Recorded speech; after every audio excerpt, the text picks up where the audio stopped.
আপনারা শুনেছেন ইদ্রিস নবী জান্নাতে গেছে, ইদ্রিস নবী জান্নাতে গেছে, এবং অনেক বক্তারা বলে এখনো ইদ্রিস নবী জান্নাতে আছে। টোটাল মিথ্যা কথা।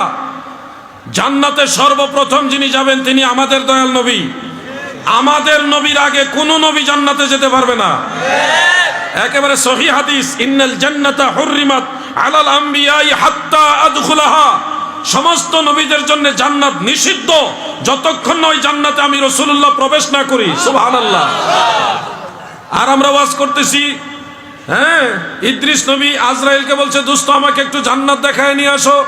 আজরাইল বন্ধুর দাবি রাখার জন্য ওনাকে ডানার মধ্যে তুললেন, পাখার মধ্যে তুলে 7 আসমান পার হয়ে জান্নাতে ঢুকাইলেন। ওয়াদা করছে, বন্ধু তুমি কিন্তু এটুকু সময় পরে চলে এসো। এখন ওয়াদা করে হযরত ইদ্রিস আলাইহিস সালাম জান্নাতে ঢুকছে। জান্নাতে এত সুন্দর জান্নাত দেখে উনি তার বের হয়ে আসতে চায় না।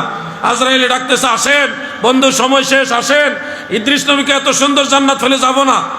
এখন উনি যাইতে রাজি না, ওয়াদা করে গেছে, তারপরে আসে না। এরপরে আজরাইল ওখান থেকে ফেরত আসছে, এখনো ইদ্রিস নবী জান্নাতে রয়ে গেছে।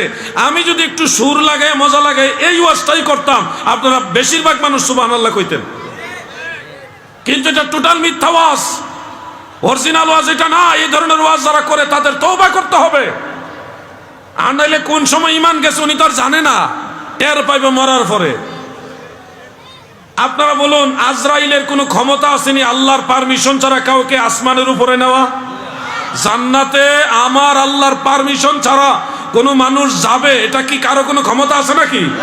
আজরাইল আলাইহিস সালাম আল্লাহর পারমিশন ছাড়া ইদ্রিস নবীকে জান্নাতে ঢুকাই দিয়েছে। আর নবীজি মেরাজে যাওয়ার সময়, আমাদের নবী মেরাজে যাওয়ার সময় প্রতি আসমানে জিজ্ঞাসা করা হয়েছে না, এরপরে ঢুকাইছে। আর আজরাইল আলাইহিস সালাম ইদ্রিস নবীকে নিয়ে জান্নাতে ঢুকে গেছে, আল্লাহর পারমিশন লাগছে না।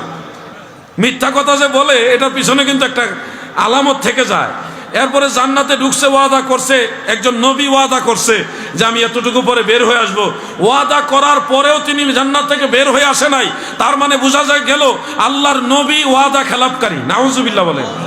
সাধারণ মুসলমান ওয়াদা খেলাপ করলে মুনাফিক হয়ে যায়। আর একজন নবিউল্লাহ জলিলুল কদর, একজন আল্লাহর রসুল, আল্লাহর নবী, উনি ওয়াদা খেলাপ করেছে। এটা আমরা কি সুন্দর ওয়াজ করতেছি আর সুবহানাল্লাহ গাইতেছি। এরপর উনি জান্নাতে রয়ে গেছে। এখন এগুলি মিথ্যা ওয়াজ। ইদ্রিস নবীর মূল ওয়াজটা হলো ওনার ইন্তেকাল লেখা আছে 4th আসমানে। ইন্তেকালের ঠিক পূর্বে আল্লাহ তাআলা আজরাইলকে বললেন, তুমি যাও 4th আসমান থেকে ইদ্রিস নবীর রূহ মুবারক কবজ করো। আজরাইল তাকায় দেখে ইদ্রিস নবী জমিনে। ইদ্রিস নবী কোথায়? জমিনে। আল্লাহ আদেশ দিয়েছে ওনার রূহ মুবারক কবজ করতে হবে 4th আসমানে। আজরাইলে মিল পায় না, কেমনে কি?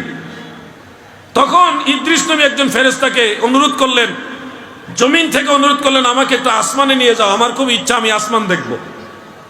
ওনার ইচ্ছা জন্মাইল। তখন ওই ফেরেশতা আল্লাহর কাছে বললেন, হে পরওয়ারদিগার, আপনার নবী আসমান দেখতে চায়, কি করব? আল্লাহ বলল, তাড়াতাড়ি লই আয়। ওই ফেরেশতা আল্লাহর আদেশে ইদ্রিস আলাইহিস সালামকে 4th আসমানে নিয়ে গেল।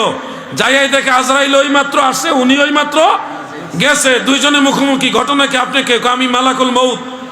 আপনি এখানে কেন? আমি আসমান দেখতে আসছি। এই জন্যই বুঝলাম আল্লাহ আমার এখানে পাঠাইছে। আমি দেখলাম একটু আগে আপনি জমিন, এখন এখানে আসলেন কিভাবে? আমি ফেরেশতার মাধ্যমে আসমান দেখতে আসছি।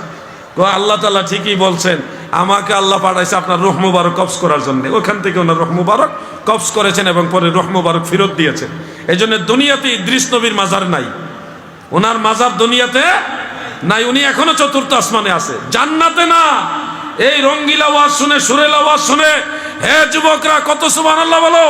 এই ওয়াজই মজা লাগে। আর আলাউদ্দিন জিহাদি নফসের ওয়াজ করে, দলিলের ওয়াজ করে, মজা লাগে না? মজা লাগবো, মইরা দেখো। এই মিশা মিথ্যা ওয়াজ শুনে কত সুবহানাল্লাহ কইছো, কইলেও তো আরেক জ্বালা নাকি? কইলেও তো জ্বালা। কেডা যে কোন ওয়াজ করে রাখছে, কার উপরে যে গিয়ে এটা পড়ে, বলাও তো যায় না, আর বললেও তুমি বিপদ।